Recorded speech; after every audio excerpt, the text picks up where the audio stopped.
ಓಂ ನಮಃ ಶಿವಾಯ. ನಮ್ಮ ಚಾನೆಲ್ ವಿಡಿಯೋಗಳ ಹೆಚ್ಚಿನ ಮಾಹಿತಿಗಾಗಿ ಸಬ್ಸ್ಕ್ರೈಬ್ ಬಟನ್ಗೆ ಕ್ಲಿಕ್ ಮಾಡಿ ನಮ್ಮ ಚಾನೆಲ್ಗೆ ಸಬ್ಸ್ಕ್ರೈಬ್ ಮಾಡಿ. ಈ ವಿಡಿಯೋ ಇಷ್ಟವಾದಲ್ಲಿ ಲೈಕ್ ಮಾಡಿ, ಶೇರ್ ಮಾಡಿ ಹಾಗೂ ಕಮೆಂಟ್ ಮಾಡಿ. ವಾಣಿ ಡೇಟು 2/4/2026 ಪ್ರಾತಃ ಮುರಳಿ. ಓಂ ಶಾಂತಿ. ಬಾಪ್ ದಾದಾ ಮಧುಬನ ಮಧುರ ಮಕ್ಕಳೇ, ತಂದೆಯ ಈ ಅಂಗಡಿಯು ಬಹಳ ಅದ್ಭುತವಾಗಿದೆ. ಈ ಅಂಗಡಿಯಲ್ಲಿ ಎಲ್ಲ ವಿಧವಾದ ಸಾಮಗ್ರಿಗಳು ಸಿಗುತ್ತವೆ. ಈ ಅಂಗಡಿಗೆ ನೀವು ಮಾಲೀಕರಾಗಿದ್ದೀರಿ. ಪ್ರಶ್ನೆ: ಈ ಅದ್ಭುತವಾದ ವ್ಯಾಪಾರಿಯನ್ನು ಯಾರು ಕಾಪಿ ಮಾಡಲು ಸಾಧ್ಯವಿಲ್ಲ, ಏಕೆ? ಉತ್ತರ: ಏಕೆಂದರೆ ಇದು ಸ್ವಯಂ ಸರ್ವ ಖಜಾನೆಗಳ ಭಂಡಾರವಾಗಿದೆ. ಜ್ಞಾನದ, ಸುಖದ, ಶಾಂತಿಯ, ಪವಿತ್ರತೆಯ ಎಲ್ಲ ಸಾಮಾನುಗಳ ಸಾಗರವಾಗಿದೆ. ಯಾರಿಗೆ ಏನು ಬೇಕೋ ಅದು ಸಿಗುತ್ತದೆ. ನಿವೃತ್ತಿ ಮಾರ್ಗದವರ ಬಳಿ ಈ ಸಾಮಾನುಗಳು ಸಿಗುವುದಿಲ್ಲ. ತಂದೆಯ ಸಮಾನ ಸಾಗರನೆಂದು ಯಾರೂ ಸಹ ಹೇಳಿಕೊಳ್ಳಲು ಸಾಧ್ಯವಿಲ್ಲ. ಗೀತೆ: ನಿಮ್ಮನ್ನು ಪಡೆದ ನಾನು. ಓಂ ಶಾಂತಿ. ಈಗ ಮಕ್ಕಳು ಬೇಹದ್ದಿನ ತಂದೆಯ ಸನ್ಮುಖದಲ್ಲಿದ್ದಾರೆ. ಇವರು ಬೇಹದ್ದಿನ ತಂದೆ ಎಂದು ಹೇಳಬಹುದು, ಬೇಹದ್ದಿನ ತಾತನೆಂದು ಹೇಳಬಹುದು. ಅದರಲ್ಲಿ ಬೇಹದ್ದಿನ ಮಕ್ಕಳು ಸಹ ಕುಳಿತಿದ್ದಾರೆ ಮತ್ತು ತಂದೆಯು ಬೇಹದ್ದಿನ ಜ್ಞಾನವನ್ನು ಕೊಡುತ್ತಿದ್ದಾರೆ. ಹದ್ದಿನ ಮಾತುಗಳು ಈಗ ಬಿಟ್ಟು ಹೋಯಿತು. ಈಗ ತಂದೆಯಿಂದ ಬೇಹದ್ದಿನ ಆಸ್ತಿಯನ್ನು ಪಡೆಯಬೇಕಾಗಿದೆ. ಈಗ ಒಂದು ಅಂಗಡಿಯು ಮಾತ್ರವೇ ಇದೆ. ನಾವು ಏನನ್ನು ಬಯಸುತ್ತೇವೆಂದು ಮನುಷ್ಯರಿಗೆ ಗೊತ್ತಿಲ್ಲ. ಅವರಿಗೆ ಸುಖದ ಸಾಗರ, ಪವಿತ್ರತೆಯ ಸಾಗರ, ಆನಂದ ಸಾಗರ, ಜ್ಞಾನ ಸಾಗರ. ಯಾವುದೇ ಅಂಗಡಿ ವ್ಯಾಪಾರಿ ಇದ್ದರೆ ಬಹಳ ವಿಧವಾದ ಸಾಮಾನುಗಳಿರುತ್ತವೆ. ಅಂದಮೇಲೆ ಇವರು ಬೇಹದ್ದಿನ ತಂದೆಯಾಗಿದ್ದಾರೆ. ಇವರ ಬಳಿಯೂ ಸಹ ವಿಧ ವಿಧವಾದ ಸಾಮಗ್ರಿಗಳಿವೆ. ಏನೇನಿದೆ? ತಂದೆಯು ಜ್ಞಾನ ಸಾಗರ, ಸುಖದ ಸಾಗರ, ಶಾಂತಿಯ ಸಾಗರನಾಗಿದ್ದಾರೆ. ಇವರ ಬಳಿ ಅದ್ಭುತವಾದ ಅಲೌಕಿಕವಾದ ಸಾಮಗ್ರಿಗಳಿವೆ. ಆದ್ದರಿಂದ ಗಾಯನವೂ ಇದೆ. ಸುಖಕರ್ತ ಇದೊಂದೇ ಅಂಗಡಿಯಾಗಿದೆ. ಇಂತಹ ಅಂಗಡಿಯು ಯಾವುದೂ ಇಲ್ಲ. ಬ್ರಹ್ಮ, ವಿಷ್ಣು, ಶಂಕರನ ಬಳಿ ಯಾವ ಸಾಮಗ್ರಿ ಇದೆ? ಏನೂ ಇಲ್ಲ. ಅತಿ ಶ್ರೇಷ್ಠವಾದ ಸಾಮಗ್ರಿಯು ತಂದೆಯ ಬಳಿ ಇದೆ. ಅಂದಮೇಲೆ ಆದ್ದರಿಂದಲೇ ಅವರ ಮಹಿಮೆ ಮಾಡುತ್ತಾರೆ. ತ್ವಮೇವ ಮಾತಾಶ್ಚ ಪಿತಾ ತ್ವಮೇವ ಅಂತ. ಇಂತಹ ಮಹಿಮೆಯು ಬೇರೆ ಯಾರದೂ ಆಗುವುದಿಲ್ಲ. ಮನುಷ್ಯರು ಶಾಂತಿಗಾಗಿ ಅಲೆದಾಡುತ್ತಾರೆ. ಕೆಲವರಿಗೆ ಶಾಂತಿಯು ಬೇಕು, ಕೆಲವರಿಗೆ ಇನ್ನೇನನ್ನು ಬೇಕೋ ಅವುಗಳೆಲ್ಲವೂ ಅಲ್ಪ ಕಾಲದ ಅಂಗಡಿಗಳಾಗಿವೆ. ಇಡೀ ಪ್ರಪಂಚದವರೆಲ್ಲರ ಬಳಿ ಹದ್ದಿನ ಸಾಮಾನುಗಳಿವೆ. ಈ ಒಬ್ಬ ತಂದೆಯ ಬಳಿಯೇ ಬೇಹದ್ದಿನ ಸಾಮಾನುಗಳಿವೆ. ಆದ್ದರಿಂದಲೇ ಇವರ ಮಹಿಮೆಯನ್ನು ಪತಿತ ಪಾವನ, ಲಿಬರೇಟರ್, ಜ್ಞಾನ ಸಾಗರ, ಆನಂದ ಸಾಗರ ಎಂದು ಕರೆಯುತ್ತಾರೆ. ಇವೆಲ್ಲವೂ ವಿಧ ವಿಧವಾದ ಸಾಮಾನುಗಳಾಗಿವೆ. ಪಟ್ಟಿ ಬರೆದರೆ ಬಹಳ ಆಗುತ್ತದೆ. ಈ ತಂದೆಯ ಬಳಿ ಇರುವ ಎಲ್ಲ ಸಾಮಾನುಗಳ ಮೇಲೂ ಮಕ್ಕಳಿಗೂ ಅಧಿಕಾರವಿದೆ. ತಂದೆಯ ಮಕ್ಕಳಾದ ಮೇಲೆ ಈ ಎಲ್ಲ ಸಾಮಗ್ರಿಗಳ ಮೇಲೆ ಮಾಲೀಕರಾಗುತ್ತೇವೆಂದು ಯಾರಿಗೂ ತಿಳಿದಿಲ್ಲ. ತಂದೆಯು ಭಾರತದಲ್ಲಿಯೇ ಬರುತ್ತಾರೆ. ತಂದೆಯ ಬಳಿ ಏನು ಸಾಮಗ್ರಿಗಳಿವೆಯೋ ಅದನ್ನು ಅವಶ್ಯವಾಗಿ ತರುತ್ತಾರೆ. ಅವರ ಬಳಿ ಪಡೆದುಕೊಳ್ಳಲು ಹೋಗಲು ಸಾಧ್ಯವಿಲ್ಲ. ಕಲ್ಪಕಲ್ಪವು ಕಲ್ಪದ ಸಂಗಮದಲ್ಲಿ ನಾನೇ ಬರಬೇಕಾಗುತ್ತದೆ ಎಂದು ತಂದೆಯು ತಿಳಿಸುತ್ತಾರೆ. ನಾನು ಬಂದು ನಿಮಗೆ ಎಲ್ಲ ವಸ್ತುಗಳನ್ನು ಕೊಟ್ಟು ಹೋಗುತ್ತೇನೆ. ಎಂದೂ ಸಿಗದೇ ಇರುವ ವಸ್ತುಗಳನ್ನು ನಾನು ನಿಮಗೆ ಕೊಡುತ್ತೇನೆ. ಅರ್ಧ ಕಲ್ಪದವರೆಗೆ ನಿಮ್ಮ ಭಂಡಾರವು ತುಂಬುತ್ತದೆ. ಯಾವುದೇ ಅಪ್ರಾಪ್ತವಾದ ವಸ್ತುವು ಇಲ್ಲವೆಂದರೆ ಕರೆಯಬೇಕಾಗುವುದಿಲ್ಲ. ಡ್ರಾಮಾ ಪ್ಲ್ಯಾನ್ ಅನುಸಾರವಾಗಿ ನೀವು ನಿಮ್ಮ ಆಸ್ತಿಯನ್ನು ಪಡೆದು ನಿಧಾನವಾಗಿ ಕೆಳಗಿಳಿಯಲೇಬೇಕಾಗಿದೆ. ಪುನರ್ಜನ್ಮವನ್ನು ಸಹ ಅವಶ್ಯವಾಗಿ ತೆಗೆದುಕೊಳ್ಳಲೇಬೇಕು. 84 ಜನ್ಮಗಳನ್ನು ಪಡೆಯಲೇಬೇಕಾಗಿದೆ. 84 ಜನ್ಮದ ಚಕ್ರವೆಂದು ಹೇಳುತ್ತಾರೆ, ಆದರೆ ಅರ್ಥವನ್ನಂತೂ ತಿಳಿದುಕೊಂಡಿಲ್ಲ. 84ರ ಬದಲಾಗಿ 84 ಲಕ್ಷ ಜನ್ಮವೆಂದು ಹೇಳುತ್ತಾರೆ. ಮಾಯೆಯು ತಪ್ಪನ್ನು ಮಾಡಿಸಿಬಿಡುತ್ತದೆ. ಇದು ನೀವೀಗ ತಿಳಿದುಕೊಳ್ಳುತ್ತೀರೆಂದ ಮೇಲೆ ಬೇರೆಲ್ಲವನ್ನೂ ಮರೆತು ಬಿಡುತ್ತೀರಿ. ಈ ಸಮಯದಲ್ಲಿ ಸಾಮಗ್ರಿಗಳನ್ನು ತೆಗೆದುಕೊಳ್ಳುತ್ತೀರಿ. ಸತ್ಯಯುಗದಲ್ಲಿ ರಾಜ್ಯಭಾರ ಮಾಡುತ್ತೀರಿ. ಆದರೆ ಅವರಿಗೆ ಇದು ತಿಳಿದಿಲ್ಲ. ಈ ರಾಜ್ಯ ಭಾಗ್ಯವನ್ನು ಯಾರು ಕೊಟ್ಟರು? ಲಕ್ಷ್ಮೀನಾರಾಯಣರು ಯಾವಾಗ ಇದ್ದರು? ಸ್ವರ್ಗದ ಸುಖದ ಬಗ್ಗೆಯೂ ಹಾಡುತ್ತಾರೆ. ಎಲ್ಲ ತರಹದ ಸುಖವನ್ನೂ ಕೊಡುತ್ತಾರೆ. ಇದಕ್ಕಿಂತ ಹೆಚ್ಚಾಗಿ ಸುಖವಿರಲು ಸಾಧ್ಯವಿಲ್ಲ. ಆದರೆ ಆ ಸುಖವು ಪ್ರಾಯಲೋಪವಾಗಿ ಬಿಡುತ್ತದೆ. ಅರ್ಧ ಕಲ್ಪದ ನಂತರ ರಾವಣನು ಬಂದು ಎಲ್ಲ ಸುಖವನ್ನು ಕಸಿದುಕೊಳ್ಳುತ್ತಾನೆ. ಯಾರಾದರೂ ಕೋಪ ಮಾಡಿಕೊಂಡರೆಂದರೆ ನಿಮ್ಮ ಕಲೆಯು ಸಮಾಪ್ತಿಯಾಗುತ್ತದೆ. ನೀವು ಸಹ ಸರ್ವಗುಣ ಸಂಪನ್ನ 16 ಕಲಾ ಸಂಪೂರ್ಣರಾಗಿದ್ದಿರಿ. ಆ ಕಲೆಗಳು ಈಗ ಸಮಾಪ್ತಿಯಾಗಿ ಬಿಟ್ಟಿವೆ. ಒಬ್ಬ ತಂದೆಯ ವಿನಃ ಬೇರೆ ಯಾರದೂ ಸಹ ಮಹಿಮೆಯಿಲ್ಲ. ಹಣವಿದ್ದರೆ ಪ್ರಪಂಚವನ್ನೆಲ್ಲ ಸುತ್ತಿಕೊಂಡು ಬನ್ನಿ ಎಂದು ಹೇಳುತ್ತಾರಲ್ಲವೇ? ನೀವು ವಿಚಾರ ಮಾಡಿ, ಸ್ವರ್ಗದಲ್ಲಿ ಎಷ್ಟೊಂದು ಸಮೃದ್ಧಿಯಾದ ಧನ ಸಂಪತ್ತು ಇತ್ತು. ಈಗ ಅದು ಇದೆಯೇ? ಎಲ್ಲವೂ ಪ್ರಾಯಲೋಪವಾಗಿ ಬಿಡುತ್ತದೆ. ಧರ್ಮ ಭ್ರಷ್ಟ, ಕರ್ಮ ಭ್ರಷ್ಟರಾಗುತ್ತೀರಿ. ಧನ ಸಂಪತ್ತು ಪ್ರಾಯಲೋಪವಾಗುತ್ತದೆ, ಮತ್ತೆ ಕೆಳಗಿಳಿದು ಬಿಡುತ್ತೀರಿ. ನಿಮಗೆ ಎಷ್ಟೊಂದು ಹಣವನ್ನು ಕೊಟ್ಟಿದ್ದೆನು, ವಜ್ರ ಸಮಾನ ಮಾಡಿದ್ದೆನು. ಆದರೆ ಆ ಧನ ಸಂಪತ್ತನ್ನೆಲ್ಲವನ್ನು ಎಲ್ಲಿ ಕಳೆದು ಬಿಟ್ರಿ ಎಂದು ತಂದೆಯು ತಿಳಿಸುತ್ತಾರೆ. ಈಗ ತಂದೆಯು ಪುನಃ ನಿಮ್ಮ ಆಸ್ತಿಯನ್ನು ಪಡೆಯಬೇಕೆಂದರೆ ಪುರುಷಾರ್ಥ ಮಾಡಿ ಎಂದು ಹೇಳುತ್ತಾರೆ. ಬಾಬಾ ನಮಗೆ ಸ್ವರ್ಗದ ರಾಜ್ಯ ಭಾಗ್ಯವನ್ನು ಕೊಡುತ್ತಿದ್ದಾರೆಂದು ನೀವು ತಿಳಿದುಕೊಂಡಿದ್ದೀರಿ. ನನ್ನನ್ನು ನೆನಪು ಮಾಡುವುದರಿಂದ ನಿಮ್ಮ ಮೇಲಿರುವ ತುಕ್ಕು ಬಿಟ್ಟು ಹೋಗುವುದು. ಬಾಬಾ ನೆನಪು ಮರೆತು ಹೋಗುತ್ತದೆ ಎಂದು ಮಕ್ಕಳು ಹೇಳುತ್ತಾರೆ. ಕನ್ಯೆಯ ವಿವಾಹವಾದ ಮೇಲೆ ತನ್ನ ಪತಿಯನ್ನು ಮರೆತು ಬಿಡುತ್ತಾಳೆಯೇ? ತಂದೆಯನ್ನು ಮಕ್ಕಳು ಮರೆಯುತ್ತಾರೆಯೇ? ತಂದೆಯಾದರೂ ದಾತನಾಗಿದ್ದಾರೆ. ಮಕ್ಕಳು ಆಸ್ತಿಯನ್ನು ಪಡೆಯಲು ನೆನಪು ಮಾಡಲೇಬೇಕಾಗಿದೆ. ಮಧುರಾತಿ ಮಧುರ ಅಗಲಿ ಹೋಗಿ ಮರಳಿ ಸಿಕ್ಕಿರುವ ಮಕ್ಕಳೇ, ವಿಕರ್ಮವನ್ನು ವಿನಾಶ ಮಾಡಿಕೊಳ್ಳಲು ನೆನಪಿನ ಯಾತ್ರೆಯ ವಿನಃ ಬೇರೆ ಯಾವುದೇ ಉಪಾಯವಿಲ್ಲ. ಭಕ್ತಿ ಮಾರ್ಗದಲ್ಲಿ ತೀರ್ಥಯಾತ್ರೆ, ಗಂಗಾ ಸ್ನಾನ ಮಾಡುತ್ತಾ ಏಣಿಯನ್ನು ಇಳಿಯುತ್ತಲೇ ಬಂದಿದ್ದೀರಿ. ಯಾರೂ ಈ ಸಹ ಮೇಲೇರಲು ಸಾಧ್ಯವಿಲ್ಲ. ಕಾಯ್ದೆಯೂ ಇಲ್ಲ. ಎಲ್ಲರದು ಇಳಿಯುವ ಕಲೆಯಾಗಿದೆ. ಇಂಥವರು ಮುಕ್ತಿಯಲ್ಲಿ ಹೋದರೆಂದು ಅಸತ್ಯವನ್ನೇ ಹೇಳುತ್ತಾರೆ. ಆದರೆ ಯಾರೂ ಹಿಂತಿರುಗಿ ಹೋಗಲು ಸಾಧ್ಯವಿಲ್ಲ. ತಂದೆಯು ನಿಮ್ಮನ್ನು 16 ಕಲಾ ಸಂಪೂರ್ಣರನ್ನಾಗಿ ಮಾಡಲು ಬಂದಿದ್ದಾರೆ. ನಿರ್ಗುಣನಲ್ಲಿ ಯಾವುದೇ ಗುಣವಿಲ್ಲವೆಂದು ನೀವು ಹೇಳುತ್ತೀರಿ. ಈಗ ನಿಮ್ಮನ್ನು ಗುಣವಂತರನ್ನಾಗಿ ಮಾಡುತ್ತಿದ್ದಾರೆ ಎಂದು ತಂದೆಯು ತಿಳಿಸುತ್ತಾರೆ. ನಾವೇ ಗುಣವಂತರು, ಪೂಜ್ಯರಾಗಿದ್ದೆವು. ನಾವೇ 5000 ವರ್ಷಗಳ ಹಿಂದೆ ಆಸ್ತಿಯನ್ನು ಪಡೆದಿದ್ದೆವು. ತಂದೆಯು ತಿಳಿಸುತ್ತಾರೆ, ನಾನು ನಿಮಗೆ ಆಸ್ತಿಯನ್ನು ಕೊಟ್ಟು ಹೋಗಿದ್ದೆನು. ಶಿವಜಯಂತಿ, ರಕ್ಷಾಬಂಧನ, ದಸರಾ ಇವೆಲ್ಲವನ್ನು ಮಾಡುತ್ತಲೇ ಬಂದಿದ್ದಿರಿ. ಆದರೂ ಸಹ ಏನನ್ನೂ ತಿಳಿದಿರಲಿಲ್ಲ. ಎಲ್ಲವನ್ನು ಮರೆತು ಹೋಗಿದ್ದಿರಿ.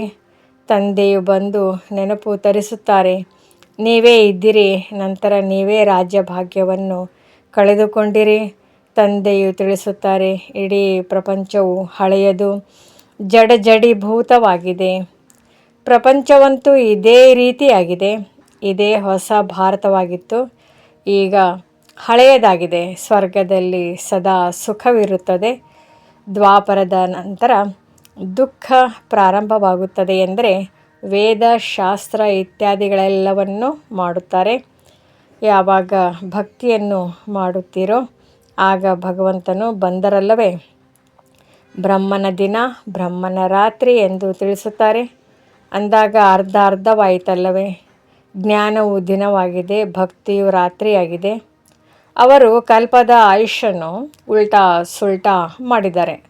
ಮೊಟ್ಟ ಮೊದಲು ನೀವೇ ಎಲ್ಲರಿಗೂ ತಂದೆಯ ಮಹಿಮೆಯನ್ನು ತಿಳಿಸಿರಿ. ತಂದೆಯು ಜ್ಞಾನದ ಸಾಗರ, ಶಾಂತಿಯ ಸಾಗರನಾಗಿದ್ದಾರೆ. ಕೃಷ್ಣನಿಗೆ ನಿರಾಕಾರ, ಪತಿತ ಪಾವನ, ಸುಖದ ಸಾಗರ ಎಂದು ಹೇಳಲಾಗುತ್ತದೆಯೇ? ಅವರ ಮಹಿಮೆಯೇ ಭಿನ್ನವಾಗಿದೆ. ಹಗಲು ರಾತ್ರಿಯ ವ್ಯತ್ಯಾಸವಾಗಿದೆ. ಶಿವನಿಗೆ ತಂದೆ ಎಂದು ಕರೆಯುತ್ತಾರೆ. ಕೃಷ್ಣನಿಗೆ ತಂದೆ ಎಂಬ ಮಾತು ಶೋಭಿಸುವುದಿಲ್ಲ. ಎಷ್ಟು ದೊಡ್ಡ ತಪ್ಪಾಗಿದೆ. ಚಿಕ್ಕ ಚಿಕ್ಕ ತಪ್ಪುಗಳನ್ನು ಮಾಡುತ್ತಾ 100% ತಪ್ಪು ಆಗಿಬಿಟ್ಟಿವೆ. ಸನ್ಯಾಸಿಗಳೊಂದಿಗೆ ಎಂದೂ ಸಹ ವ್ಯವಹಾರ ನಡೆಸಲು ಸಾಧ್ಯವಿಲ್ಲ. ಅವರು ನಿವೃತ್ತಿ ಮಾರ್ಗದವರಾಗಿದ್ದಾರೆ. ನೀವು ಪ್ರವೃತ್ತಿ ಮಾರ್ಗದವರಾಗಿದ್ದೀರಿ. ನೀವು ಸಂಪೂರ್ಣ ನಿರ್ವಿಕಾರಿಗಳಾಗಿದ್ದೀರಿ. ಇದು ವಿಕಾರಿ ಪ್ರಪಂಚವಾಗಿದೆ. ಅಂದಾಗ ಸತ್ಯುಗದಲ್ಲಿ ಮಕ್ಕಳ ಜನ್ಮವಾಗುವುದಿಲ್ಲವೇ? ಅಲ್ಲಿಯೂ ಸಹ ವಿಕಾರವಿತ್ತು. ಅರೆ, ಅದಂತೂ ಸಂಪೂರ್ಣ ನಿರ್ವಿಕಾರಿ ಪ್ರಪಂಚವಾಗಿದೆ. ಸಂಪೂರ್ಣ ನಿರ್ವಿಕಾರಿಗಳು ವಿಕಾರಿಗಳಾಗಲು ಹೇಗೆ ಸಾಧ್ಯ? ಮತ್ತು ಸತ್ಯುಗದಲ್ಲಿ ಇಷ್ಟೊಂದು ಮನುಷ್ಯರು ಹೇಗಿರಲು ಸಾಧ್ಯ? ಅಲ್ಲಿ ಇಷ್ಟೊಂದು ಜನಸಂಖ್ಯೆ ಇರಲು ಸಾಧ್ಯವೇ? ಭಾರತದ ವಿನಃ ಮತ್ಯಾವುದೇ ಖಂಡವಿರುವುದಿಲ್ಲ. ಇದನ್ನು ತಿಳಿಸಿದರೂ ಸಹ ನಾವು ನಂಬುವುದಿಲ್ಲವೆಂದು ಹೇಳುತ್ತಾರೆ. ಪ್ರಪಂಚವಂತೂ ಸದಾ ತುಂಬಿಯೇ ಇರುತ್ತದೆ. ಸ್ವಲ್ಪವೂ ತಿಳಿದಿಲ್ಲ. ತಂದೆಯು ತಿಳಿಸುತ್ತಾರೆ, ಭಾರತವು ಚಿನ್ನದ ಯುಗವಾಗಿತ್ತು.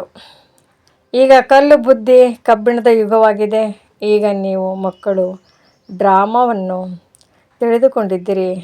ಗಾಂಧೀಜಿಯವರು ರಾಮರಾಜ್ಯವನ್ನು ಬಯಸುತ್ತಿದ್ದರು. ಆದರೆ ಮಹಾಭಾರತ ಯುದ್ಧವು ನಡೆಯಿತೆಂದು ತಿಳಿಸುತ್ತಾರೆ. ನಂತರ ಆಟವು ಮುಗಿದು ಹೋಯಿತು. ಅದನಂತರ ಏನಾಯಿತೆಂದು ತೋರಿಸುವುದಿಲ್ಲ. ತಂದೆಯು ಕುಳಿತು ತಿಳಿಸುತ್ತಾರೆ, ಇದಂತೂ ಅವಶ್ಯವಾಗಿ ಸಹಜವಾಗಿದೆ. ಶಿವ ಜಯಂತಿಯನ್ನು ಆಚರಿಸುತ್ತಾರೆಂದರೆ ಅವಶ್ಯವಾಗಿ ಶಿವತಂದೆಯು ಬರುತ್ತಾರಲ್ಲವೇ? ಅವರು ಸ್ವರ್ಗದ ರಚಯಿತ ಅಂದಮೇಲೆ ಸ್ವರ್ಗದ ಬಾಗಿಲನ್ನು ತೆರೆಯಲು ಬರುತ್ತಾರೆ. ಬರುವುದು ಸಹ ಯಾವಾಗ? ಈ ಪ್ರಪಂಚ ನರಕವಾಗುತ್ತದೆಯೋ ಆಗ ಸ್ವರ್ಗದ ಬಾಗಿಲನ್ನು ತೆರೆದು ನರಕದ ಬಾಗಿಲನ್ನು ಮುಚ್ಚುತ್ತಾರೆ. ಸ್ವರ್ಗದ ಬಾಗಿಲನ್ನು ತೆಗೆದರು ಎಂದರೆ ಸ್ವರ್ಗದಲ್ಲಿ ಎಲ್ಲರೂ ಬರಬೇಕಲ್ಲವೇ? ಇದು ಅಷ್ಟೊಂದು ಕಠಿಣವಾದ ಮಾತಲ್ಲ. ಮಹಿಮೆಯಂತೂ ಒಬ್ಬ ತಂದೆಯದಾಗಿದೆ. ಶಿವ ತಂದೆಯ ಅಂಗಡಿಯು ಒಂದೇ ಇದೆ. ಅವರು ಬೇಹದ್ದಿನ ತಂದೆಯಾಗಿದ್ದಾರೆ. ಬೇಹದ್ದಿನ ತಂದೆಯ ಮೂಲಕ ಭಾರತಕ್ಕೆ ಸ್ವರ್ಗದ ಸುಖ ಸಿಗುತ್ತದೆ. ಬೇಹದ್ದಿನ ತಂದೆಯು ಸ್ವರ್ಗದ ಸ್ಥಾಪನೆಯನ್ನು ಮಾಡುತ್ತಿದ್ದಾರೆ. ಅಂದಾಗ ಅವಶ್ಯವಾಗಿ ಬೇಹದ್ದಿನ ಸುಖವಿತ್ತು. ನಂತರ ನಾವು ನರಕದಲ್ಲಿ ಏಕೆ ಇದ್ದೇವೆ ಎಂದು ಯಾರಿಗೂ ತಿಳಿಯುವುದಿಲ್ಲ. ತಂದೆಯು ತಿಳಿಸುತ್ತಾರೆ, ನೀವೇ ಇದ್ದಿರಿ, ಈಗ ನೀವೇ ಕೆಳಗಿಳಿದಿದ್ದೀರಿ. ದೇವತೆಗಳು 84 ಜನ್ಮಗಳನ್ನು ತೆಗೆದುಕೊಳ್ಳಬೇಕಾಗುತ್ತದೆ. ಈಗ ಬಂದು ಪತಿತರಾಗಿದ್ದಾರೆ. ಮತ್ತೆ ಅವರನ್ನು ಪಾವನ ಮಾಡಬೇಕಾಗಿದೆ. ತಂದೆಯು ಜನ್ಮವಿದೆ ಎಂದ ಮೇಲೆ ರಾವಣನ ಜನ್ಮವೂ ಇದೆ. ಇದು ಯಾರಿಗೂ ಗೊತ್ತಿಲ್ಲ. ರಾವಣನನ್ನು ಯಾವಾಗಿನಿಂದ ಸುಡುತ್ತೀರಿ ಎಂದು ಯಾರನ್ನಾದರೂ ನೀವು ಕೇಳಿದರೆ ಇದು ಅನಾದಿಯಿಂದ ನಡೆಯುತ್ತಾ ಬಂದಿದೆ ಎಂದು ಹೇಳುತ್ತಾರೆ. ಇವೆಲ್ಲ ರಹಸ್ಯಗಳನ್ನು ತಂದೆಯು ತಿಳಿಸುತ್ತಾರೆ. ಆ ತಂದೆಯ ಒಂದು ಅಂಗಡಿಯ ಮಹಿಮೆಯೇ ಇದೆ. ಸುಖ, ಶಾಂತಿ, ಪವಿತ್ರತೆಯನ್ನು ಮನುಷ್ಯರಿಗೆ ಕೊಡಲು ಸಾಧ್ಯವಿಲ್ಲ. ಕೇವಲ ಒಬ್ಬರಿಗೆ ಮಾತ್ರವೇ ಶಾಂತಿ ಸಿಕ್ಕಿದೆ. ಇಂಥವರಿಗೆ ಶಾಂತಿಯು ಸಿಕ್ಕಿತೆಂದು ಕೇವಲ ಸುಳ್ಳನ್ನೇ ಹೇಳುತ್ತಾರೆ. ಅರೆ, ಶಾಂತಿ ಎಂತೂ ಶಾಂತಿಧಾಮದಲ್ಲಿಯೇ ಸಿಗುತ್ತದೆ. ಇಲ್ಲಂತೂ ಒಬ್ಬರಿಗೆ ಶಾಂತಿ ಇದ್ದರೆ ಇನ್ನೊಬ್ಬರು ಅಶಾಂತಿ ಉಂಟು ಮಾಡುವುದರಿಂದ ಶಾಂತಿಯಿಂದ ಇರಲು ಸಾಧ್ಯವಿಲ್ಲ. ಸುಖ, ಶಾಂತಿ, ಪವಿತ್ರತೆ ಎಲ್ಲ ಸಾಮಗ್ರಿಗಳ ವ್ಯಾಪಾರಿಯು ಒಬ್ಬ ಶಿವ ತಂದೆಯೇ ಆಗಿದ್ದಾರೆ. ಅವರೊಂದಿಗೆ ಯಾರು ಬೇಕಾದರೂ ಸಹ ವ್ಯಾಪಾರ ಮಾಡಬಹುದು. ಅವರನ್ನು ಸೌದಾಗರ್ ಎಂದು ಕರೆಯುತ್ತಾರೆ. ಅವರ ಬಳಿ ಪವಿತ್ರತೆ, ಸುಖ, ಶಾಂತಿ, ಸಂಪತ್ತೆಲ್ಲವೂ ಇದೆ. ಅಪ್ರಾಪ್ತಿಯ ವಸ್ತು ಯಾವುದೂ ಇಲ್ಲ. ಸ್ವರ್ಗದ ರಾಜ್ಯವನ್ನು ನೀವು ಪಡೆಯುತ್ತೀರಿ. ತಂದೆಯು ಕೊಡಲು ಬಂದಿದ್ದಾರೆ. ಪಡೆಯುವವರು ತೆಗೆದುಕೊಳ್ಳುತ್ತಾ ಸುಸ್ತಾಗಿ ಬಿಡುತ್ತಾರೆ. ನಾನು ಬರುವುದೇ ಕೊಡುವುದಕ್ಕಾಗಿ, ಅಂದಮೇಲೆ ನೀವೇಕೆ ಪಡೆಯಲು ತಣ್ಣಗಾಗುತ್ತೀರಿ? ಬಾಬಾ, ಮಾಯೆಯ ಬಿರುಗಾಳಿಗಳು ಬರುತ್ತದೆ ಎಂದು ಮಕ್ಕಳು ತಿಳಿಸುತ್ತಾರೆ. ಹೌದು, ಬಹಳ ದೊಡ್ಡ ಪದವಿಯಾಗಿದೆ. ಸ್ವರ್ಗದ ಮಾಲೀಕರಾಗುವ ಮಾತು ಕಡಿಮೆ ಮಾತಾಗಿದೆಯೇ? ಪರಿಶ್ರಮವಂತೂ ಪಡಲೇಬೇಕು. ಶ್ರೀಮತದಂತೆ ನಡೆಯಿರಿ. ಸಿಗುವಂತಹ ಸಾಮಗ್ರಿಗಳನ್ನು ಹಂಚಬೇಕಾಗಿದೆ, ದಾನ ಮಾಡಬೇಕಾಗಿದೆ. ಪವಿತ್ರರಾಗಬೇಕೆಂದರೆ ಪಂಚವಿಕಾರಗಳ ದಾನವನ್ನು ಅವಶ್ಯವಾಗಿ ಮಾಡಬೇಕಾಗಿದೆ.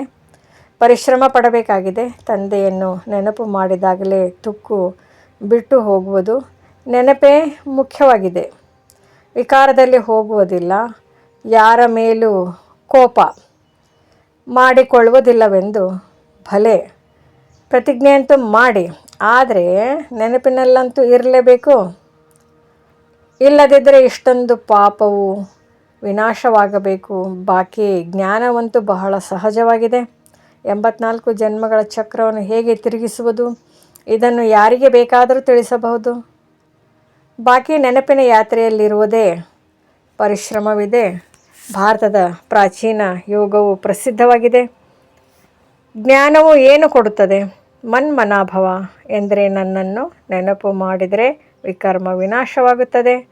ನೀವು ಗಾಯನವೂ ಹಾಡುತ್ತಿದ್ದರೆ ನೀವು ಬಂದರೆ ಮತ್ತೆಲ್ಲ ಸಂಘವನ್ನು ಬಿಟ್ಟು ನಿಮ್ಮ ಸಂಘದಲ್ಲಿ ಇರುತ್ತೇವೆ. ನಿಮ್ಮ ಮೇಲೆ ಬಲಿಹಾರಿ ಆಗುತ್ತೇವೆ. ನಿಮ್ಮ ವಿನಃ ಬೇರೆ ಯಾರನ್ನು ನೆನಪು ಮಾಡುವುದಿಲ್ಲ ಎಂದು ಪ್ರತಿಜ್ಞೆಯನ್ನು ಮಾಡಿರುವುದು ಮರೆತು ಹೋಯಿತೆ? ಹೇಳುತ್ತಾರಲ್ಲವೇ, ಕೈ ಕೆಲಸ ಮಾಡುತ್ತಿರಲಿ, ಬುದ್ಧಿಯು ನೆನಪು ಮಾಡುತ್ತಿರಲಿ. ನೀವು ಕರ್ಮಯೋಗಿಗಳಂತೂ ಆಗಿದ್ದೀರಲ್ಲವೇ? ವ್ಯವಹಾರವನ್ನು ಮಾಡುತ್ತಲೂ ಬುದ್ಧಿಯೋಗವನ್ನು ತಂದೆಯ ಜೊತೆ ಜೋಡಿಸಬೇಕಾಗಿದೆ. ಪ್ರಿಯತಮ ತಂದೆಯು ಸ್ವಯಂ ಹೇಳುತ್ತಾರೆ, ನೀವು ಪ್ರಿಯತಮೆಯರು. ಅರ್ಧಕಲ್ಪ ನೆನಪು ಮಾಡಿದ್ದೀರಿ, ಈಗ ನಾನು ಬಂದಿದ್ದೇನೆ ನೆನಪು ಮಾಡಿ. ಈಗ ಗಳಿಗೆಗೆ ನೆನಪು ಮರೆತು ಹೋಗುತ್ತದೆ. ಇದರಲ್ಲಿಯೇ ಪರಿಶ್ರಮವಿದೆ. ಕರ್ಮಾತೀತ ಸ್ಥಿತಿಯಾದರೆ ಈ ಶರೀರವನ್ನು ಬಿಡಬೇಕಾಗುತ್ತದೆ. ರಾಜಧಾನಿಯು ಸ್ಥಾಪನೆ ಆಯಿತೆಂದರೆ ಕರ್ಮಾತೀತ ಸ್ಥಿತಿಯನ್ನು ಪಡೆದುಕೊಳ್ಳುತ್ತೀರಿ. ನೀವಂತೂ ಈಗ ಎಲ್ಲರೂ ಪುರುಷಾರ್ಥಿಗಳಾಗಿದ್ದೀರಿ. ಎಲ್ಲರಿಗಿಂತ ಹೆಚ್ಚು ಮಮ್ಮ ಬಾಬಾ ನೆನಪು ಮಾಡುತ್ತಾರೆ. ಸೂಕ್ಷ್ಮವತನದಲ್ಲಿಯೂ ಕಂಡುಬರುತ್ತದೆ. ನಾನು ಯಾರಲ್ಲಿ ಪ್ರವೇಶಿಸುತ್ತೇನೆಯೋ ಅವರು ಬಹಳ ಜನ್ಮಗಳ ಅಂತಿಮ ಜನ್ಮದಲ್ಲಿ ಇದ್ದಾರೆ. ಅವರು ಪುರುಷಾರ್ಥ ಮಾಡುತ್ತಾರೆಂದು ತಂದೆಯು ತಿಳಿಸುತ್ತಾರೆ. ಕರ್ಮಾತೀತ ಸ್ಥಿತಿಯಂತೂ ಯಾರೂ ಸಹ ಈಗಲೇ ತಲುಪಲು ಸಾಧ್ಯವಿಲ್ಲ. ಕರ್ಮಾತೀತ ಸ್ಥಿತಿಯು ಬಂದು ಬಿಟ್ಟಿತೆಂದರೆ ಈ ಶರೀರವಿರಲು ಸಾಧ್ಯವಿಲ್ಲ. ತಂದೆಯಂತೂ ಬಹಳ ಚೆನ್ನಾಗಿ ತಿಳಿಸಿಕೊಡುತ್ತಾರೆ. ಇದೆಲ್ಲವೂ ತಿಳಿದುಕೊಳ್ಳುವವರ ಬುದ್ಧಿಯ ಮೇಲೆ ಆಧಾರಿತವಾಗಿದೆ. ಸ್ವರ್ಗದ ರಚಯಿತನು ಒಬ್ಬರೇ ಆಗಿದ್ದಾರೆ. ಅವರ ಬಳಿಯೇ ಜ್ಞಾನದ ಎಲ್ಲ ಸಾಮಗ್ರಿಗಳಿವೆ. ಅವರೇ ಜಾದೂಗಾರನಾಗಿದ್ದಾರೆ. ಬೇರೆ ಯಾರಿಂದಲೂ ಸುಖ, ಶಾಂತಿ, ಪವಿತ್ರತೆಯ ಆಸ್ತಿಯು ಸಿಗಲು ಸಾಧ್ಯವಿಲ್ಲ. ತಂದೆಯು ಕುಳಿತು ಬಹಳ ಚೆನ್ನಾಗಿ ತಿಳಿಸುತ್ತಾರೆ. ಮಕ್ಕಳು ಧಾರಣೆ ಮಾಡಿ ಅನ್ಯರಿಗೂ ಧಾರಣೆ ಮಾಡಿಸಬೇಕಾಗಿದೆ.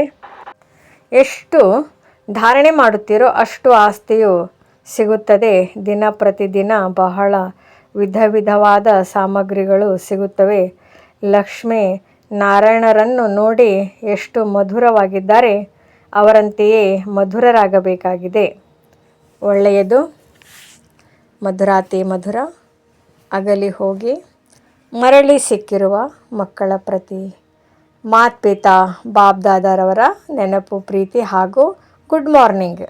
ಆತ್ಮೀಯ ತಂದೆಯ ಆತ್ಮೀಯ ಮಕ್ಕಳಿಗೆ ನಮಸ್ತೆ. ಬೇರೆ ಯಾವುದೇ ಸತ್ಸಂಗಗಳಲ್ಲಿ ಈ ರೀತಿ ಹೇಳುತ್ತಾರೆಯೇ? ಇದಂತೂ ಅವಶ್ಯವಾಗಿ ನಮ್ಮದು ಹೊಸ ಭಾಷೆಯಾಗಿದೆ. ಇದಕ್ಕೆ ಆಧ್ಯಾತ್ಮಿಕ ಜ್ಞಾನವೆಂದು ಹೇಳಲಾಗುತ್ತದೆ. ಒಳ್ಳೆಯದು. ಧಾರಣೆಗಾಗಿ ಮುಖ್ಯ ಸಾರ.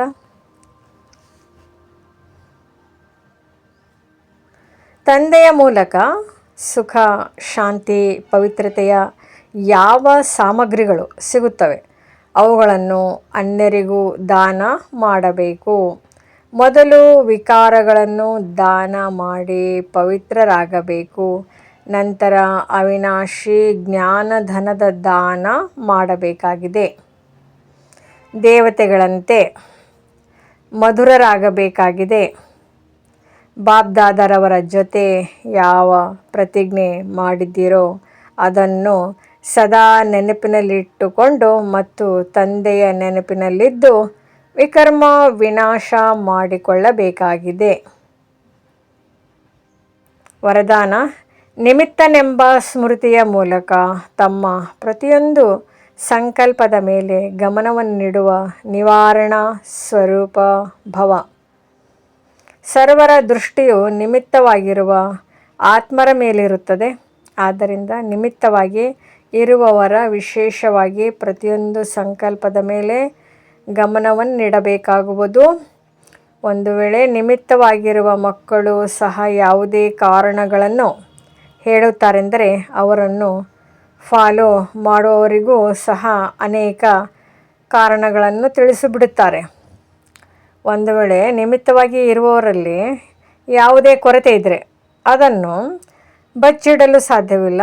ಆದ್ದರಿಂದ ವಿಶೇಷವಾಗಿ ತಮ್ಮ ಸಂಕಲ್ಪ, ವಾಣಿ ಹಾಗೂ ಕರ್ಮದ ಮೇಲೆ ಗಮನವನ್ನಿಟ್ಟು ನಿವಾರಣಾ ಸ್ವರೂಪರಾಗಿರಿ. ಸ್ಲೋಗನ್: ಯಾರಲ್ಲಿ ತಮ್ಮ ಗುಣ ಅಥವಾ ವಿಶೇಷತೆಗಳ ಬಗ್ಗೆಯೂ ಅಭಿಮಾನವಿರುವುದಿಲ್ಲವೋ ಅವರು ಜ್ಞಾನಿ ಆತ್ಮರಾಗಿದ್ದಾರೆ.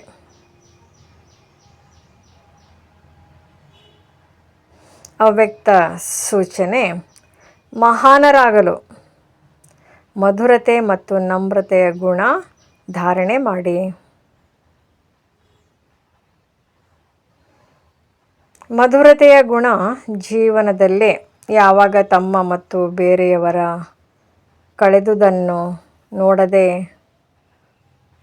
ತಮ್ಮ ಸಂಸ್ಕಾರಗಳನ್ನು ಸರಳ ಮತ್ತು ನಮ್ರಚಿತ್ತರನ್ನಾಗಿ ಮಾಡಿಕೊಂಡಾಗ ಬರುವುದು.